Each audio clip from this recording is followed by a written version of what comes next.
پس از افتادگی شد قامت تاجیک، از همت تاجیک بنیاد شد از همدلی این ملت تاجیک، این دولت تاجیک.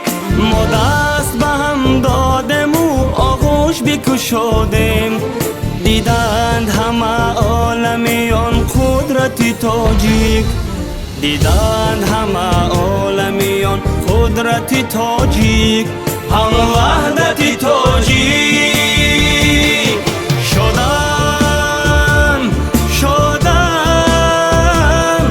شدم که به تخت بنشست عاقلی دوران،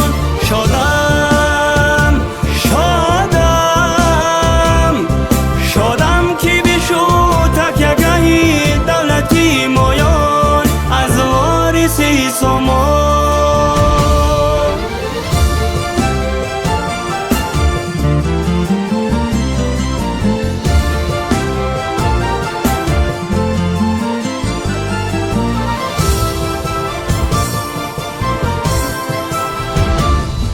با سروری این مردی بننگی تاجیکستان، امام علی رحمان سرسبز شد از رشت و بدخشان تا زرافشان، هم وادی ختلان گلابی و سغدی همه شد یک دل و یک جان.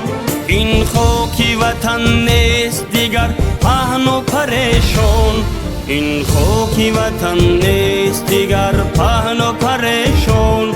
شدم عزیزان،